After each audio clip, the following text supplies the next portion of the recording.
If you want to be prepared and break the DLC as soon as possible, you are in the right place. Whether you are a brand new player or a returning veteran, this guide is for you. As your fellow player who spent 1,000 hours and made a lot of successful guides in this game, here are 15 essential upgrades that will not only make you overpowered, but will also lead you in the right direction to save you a lot of time, so you can destroy the base game and the DLC as soon as possible. Like for example, unlocking the Slimepede quest as soon as possible is the best course of action when you reach the end game. Slimepede is hands down the best general farming spot for almost every important currency in the game, especially the currencies and materials that you will need to max out every character you like. And I am telling you, you will not max out a single character in this game if you want the full experience, but you need to learn the most efficient and fastest way to unlock the Slimepede mission. If you recently watched my beginner guide, I suggested focusing on the story and avoiding grinding at all costs if you want to avoid wasting your precious time on trash rewards. The general progression goes like this. Focus on the main story with zero grinding will only take you 7 to 10 hours, and yes, you heard that right. 7 to 10 hours is all you need to reach endgame. By the time you complete the main story and reach Veteran Skyfarer rank, you will have access to hard, very hard, and extreme quests, and this is only the time that you will start grinding. If you want to skip the grind when progressing from hard to extreme, it is completely doable as well, which I tried multiple times already in different playthroughs. So you can unlock the Zeka Grande Legend rank and unlock the Maniac difficulty. And the Maniac difficulty quest will finally let you access the Slimepede quest. What's so special about this quest, my dude samurai? Oh boy, let me tell you why, my dear viewer. This quest will allow you to kill multiple slime enemies that will give you a massive amount of raw experience points and spell books to max out your characters to level 100, while also giving you the chance to gain huge amount of mastery points in the process, which is so scarce as well in the early game. You will be needing a ton of rupees or money when upgrading your late game weapons later on, and this quest will give you easy access to raw money gains and glitter crystals that you can sell to earn millions of rupees. But that is not all. The raw materials, Patalina glasses, and the Bloom Sword hilts that drop from this quest can be exchanged for a ton of knick-knack vouchers, which is critical for your sigil upgrade progression needs.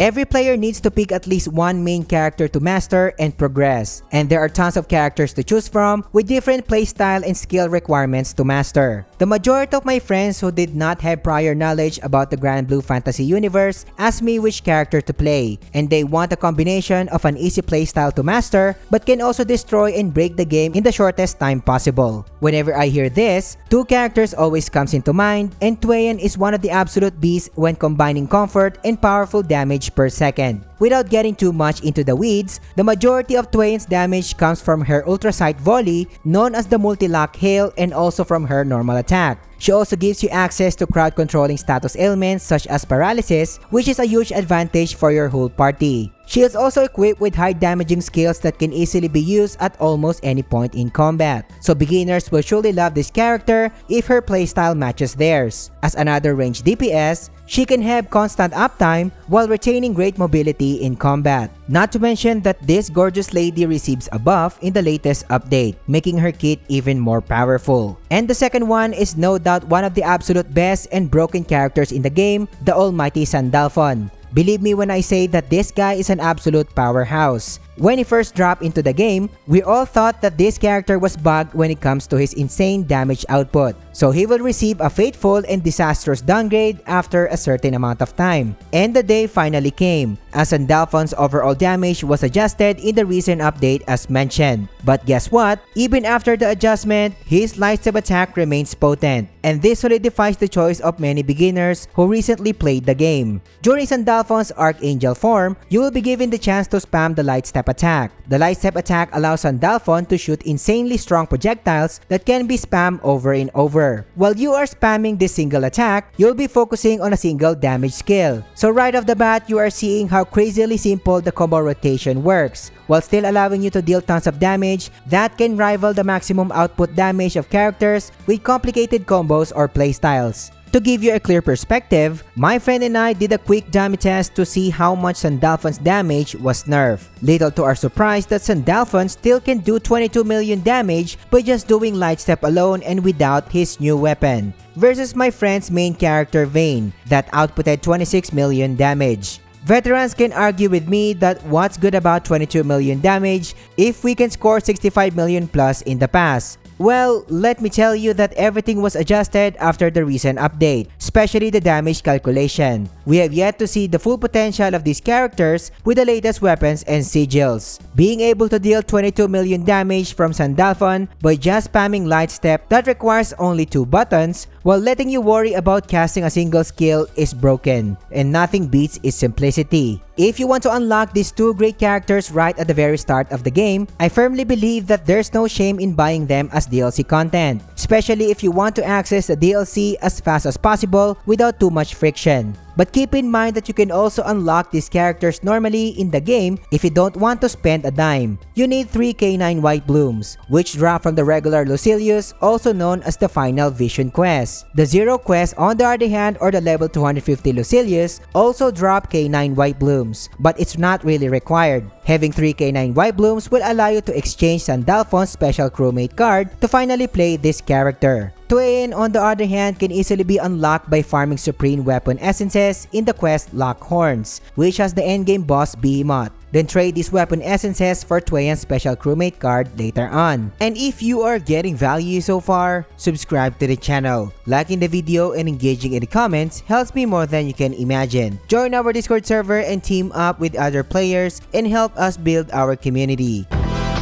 Now that you have a good idea which one to use as a main character, it is an absolute must that you max the said character at least, if you don't want to raise multiple characters. Slimepede will allow your characters to reach level 100 easily as mentioned, which you already know by now, and also earn huge amount of mastery points in the process. This will give you the chance to progress your main character skill trees to 100% to unlock more sigil slots, new skills, and even more raw stats to make the said character even more overpowered. When a character reaches level 80, Overmastery will be unlocked, which provides your character with additional random stat bonuses. And before you do this, make sure to max out all of your character's mastery skill trees to 100% to avoid possible losses. Best passive upgrades in general are critical hit rate up close to 20%, normal attack and skill damage cap up close to 20%. And I'm not saying that these overmasteries are the be all end all, as the suggested overmastery passives change depending on the purpose of a certain character. Maxing your characters means getting the absolute best weapons for them, and in the base game, Terminus Weapons are the best in general or perhaps the final weapon for all characters. These weapons will give your characters the best weapon passives and stats obviously, allowing them to reach their best potential when it comes to damage. Here's a quick and clean breakdown of how weapon progression works in the game. As you unlock higher difficulty missions, you will be unlocking new weapons to craft in the process, and you are required to max all of them. Maxing each weapon to level 150 will unlock more mastery nodes exclusive to that weapon. Then you do have an option to max out your ascension weapons, but this is not required, and let me be clear on this one. And then finally, you can just go straight to Terminus Weapon if you want, which are the best in slot in the base game. In the base game, spamming and clearing the Rage of Bahamut quest will give you the chance to get a random Terminus Weapon. And not only that, the recent update made it so easy to get Terminus Weapons. The Bahamut quest will not only give you the chance to get a Terminus Weapon in every single clear, but also allows you to accumulate Ultimate Memories. Ultimate Memories are your main currency now to craft Terminus Weapons directly in your local smith. So rejoice, my dear viewer, farm away and get those sweet Terminus Weapons. You are already set which character to main, but if you want to fully experience what this game can offer, you might want to consider maxing out 3 companions. This means of course that you need to get the best upgrades for them, such as Terminus Weapons if you want to see the full returns. The AI companions in this game are so good that they can help you clear all of the toughest fights in the game 100%. Not only that, but you will also use them to spam auto farming that will save you a lot of time when grinding for key materials, sigils, and currency in the game. But each of the companions AIs in the game is not designed or coded equally. You can never go wrong with the following characters when choosing the best companions. These are Eugen, Yodarha, and the best of them all, at least in the base game, is Zeta. Sandalphon and Twayen are also among the top-notch AI companions that can absolutely obliterate enemies. And I'm not just suggesting these characters because I like them. I based the best AI companions after playing the game for 1,000 hours and based on rigorous data and testing. If you are interested in the actual deep dive, here's the video that covers all of the builds of these AI companions and all the things that you should know. It's linked in the description or find the video by clicking the card here. In connection with optimizing your AI companions, I mentioned auto-farming a while ago, and you should consider taking advantage of this feature when you can. As mentioned previously, you will be repeating both low and high-end missions when farming a specific type of sigils, special loot boxes, curios, and general materials and currencies. And auto-farming can drastically help players to lessen the grind, especially since I know that a lot of my audience are young professionals and parents. For you to do auto-farming, go to your settings and change the setting to full assist mode, and this will enable you to do the auto-farm. At the end of each fight, you will be given the chance to set the mission on repeat, which will then last for 10 consecutive runs. Not to mention that auto-farming is now 10 times better in the latest update. The recent changes allows you to use full assist mode in all missions, including the hardest difficulties in the game. And here's my specific Rakam build for low-level difficulty farming. Rakam is a ranged character, so it is natural for a player to use him during auto-farming sessions. For high-level difficulty quest auto-farming, on the other hand, you basically need to use any character you like and make that certain character immortal. And in this case, I am using my Jita. And the sole purpose of this character is to just survive all the possible attacks that the boss is throwing at the party. Although when it comes to your main character, it is more advisable to create a DPS farmer aside from the immortal ones, since the newly revamped full assist mode allows your character to dodge as well, making them viable and behave like your usual AI companions. My Rakam and Jita auto-farming builds are not optimal in any way and needs to be updated very soon, but it gets the job done even the hardest auto-farming missions in the game. And this is why I mentioned how important your AI companions are, since they are the ones who will destroy the boss while you are napping on your comfy couch or enjoying the Sunday ice cream or even playing with your cat. There are a lot of good sigils in the game, but also there are tons of bad ones that you should not be using at all. Of course, I will be suggesting the absolute must-have supporting sigils, like for example the improved dodge trait, which can give you extra iframes when dodging and increasing your overall dodge count. Another one is Potion Hoarder, which gives you more potions to increase your survivability in combat. All of the sigils that you are seeing on the screen right now are pretty straightforward when it comes to their effects. But this is not everything though, since there are a lot of good ones that I failed to list in this guide. But if you will ask me which are the ones that my build can't miss, these are the must-haves when it comes to supporting sigils. Well, the same thing applies to offensive sigils, which directly affect and increase your damage in combat. The absolute staples are Tyranny, which increases the character's raw attack stat by 36% and lessen HP by 20% at level 16, while the level 16 stamina trait boosts attack by 51% at 100% HP, which is so easy to maintain if you know what you are doing. These two are just a part of an ever-growing good list of offensive sigils, and these are the other ones that I should consider. And of course, these sets are just covered by the base game, and I will make a proper sigil tier list covering both the new and latest sigils from the DLC. I will be giving you the absolute must-have high-end sigils from here on out, and the alpha, beta, and the gamma sigils are the ones that I will be aiming to have at least before playing the DLC. These high-end offensive skills can give your character good extra bonuses compared to your regular type sigils. All of these endgame sigils are must-haves and have different applications depending on which character you are using. But personally, my most used are the beta sigils that gives the character a skill damage cap increase and shorten skill cooldowns when activating skybound arts, while gamma sigils are an absolute must, increasing your overall damage cap and generating a protective shield useful for hard fights upon activating SBA. You can farm all of the key materials for the alpha, beta, and the gamma sigils by spamming the final vision quest or beating Lucilius over and over, and you will need multiple of these if you want to optimize your whole party. Berserker Echo Sigils are highly worth considering since they add another 20% supplementary damage on top of the original effect of your supplementary damage sigils, and I cannot stress how strong this is. You can farm Echo Sigils by spamming the Pageant of Might and Magic and Satbus Volunteers quest, which is by far one of the hardest quests in the game before the DLC. Not just Echo Sigils, but Awakening and Warpath Sigils are the ones that you should be paying attention to. Awakening and Warpath Sigils are exclusive sigils specific to your characters. Warpath Sigils can now be obtained with a second trait instead of one when the last update hits. This can boost a character's build by a lot, that is if that character benefits from a Warpath Sigil. Keep in mind that not all characters need their Awakening and Warpath Sigils since some of them have really bad effects overall. After patch 1.3.0 hits, your Rightstones are not just supporting upgrades, but can also drive a whole build for a certain character. Rightstones with level 20 first trait, level 15 for the second trait, and lastly level 10 for the last trait can now be obtained from Transmarvels, which I will go into in a minute. Just take this 1 in a million Rightstone that I have for Narmaya. The Vitality Rightstone provides level 20 critical rate, level 10 uplift, and a mind-blowing level 15 supplementary damage. And yes, my dear viewer, Rightstones can have supplementary damage trait on them. And because of this, I just needed 1 slot to optimize my supplementary damage 5 instead of 2 slots and reach a maximum of level 45. Which gave me 1 more free slot to equip a new sigil. And let me be clear on this one, I am not saying you should have this specific Rightstone, but just make sure that you are using a good Rightstone that takes advantage of the level 20, 15, and 10 traits level, which of course can drastically improve your build.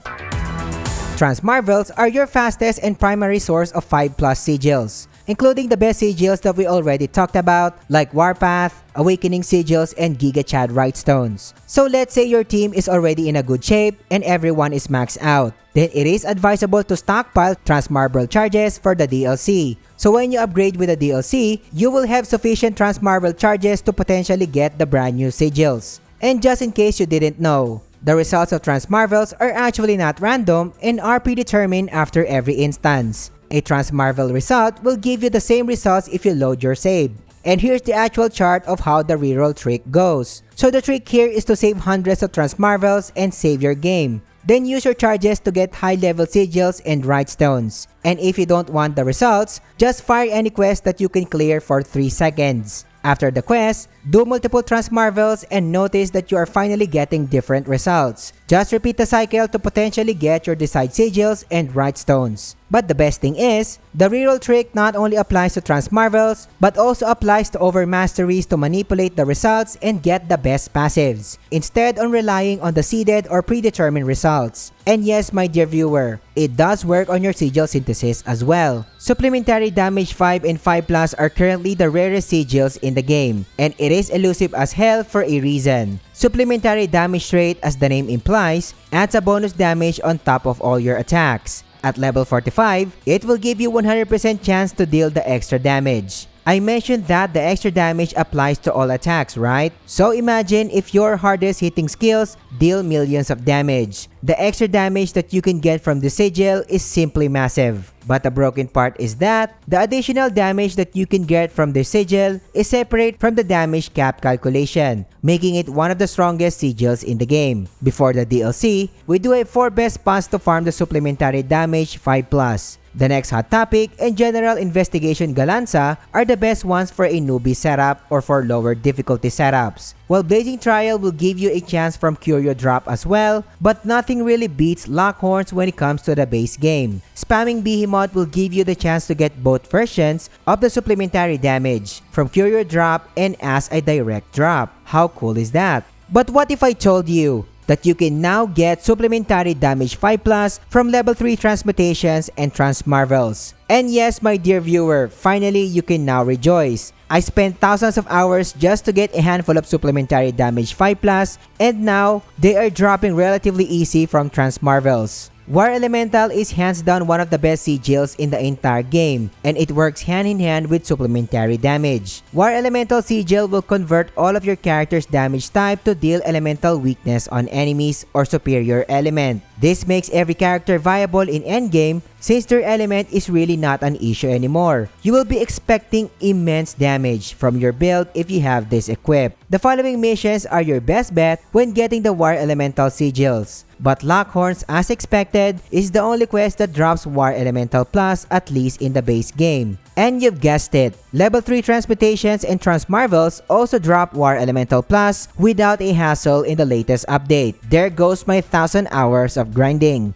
Supplementary Damage and War Elementals are no doubt crazily strong sigils. But forget all of it if you don't have the level 65 damage cap trait, since your damage will hit like an absolute wet noodle if you are hitting a very low damage cap ceiling. Even if you have the best overmasteries, the best Terminus Weapons, or even the best skill rotations in the world, all of those are pretty useless with a trash damage cap trait, making the damage cap sigil or trait the most important upgrade that you should prioritize on. Take this chart for example. This is an example of a bad build without any damage cap on it. This is so bad that it focuses on raw attack stat without raising the cap. But if you add damage cap sigils to your build, notice that the whole damage cap was increased. You already have enough room to slot more offensive sigils like Tyranny or Stamina and see how your damage skyrocketed. But fortunately, damage caps are so common that you can pretty much regularly get them from regular transmutations and Transmarvels. Get them easily from courier drops or even manually farm them directly by spamming the Blazing Trial quest. There is no doubt that all of these are the best upgrades that you can get before the DLC. But what if you find all of these tips pretty much advanced and overwhelming? Head to my beginner guide instead, where I show 27 powerful tips that will give you the absolute best start. And with that, I am the Samurai. Thank you for watching and I will catch you on the next one.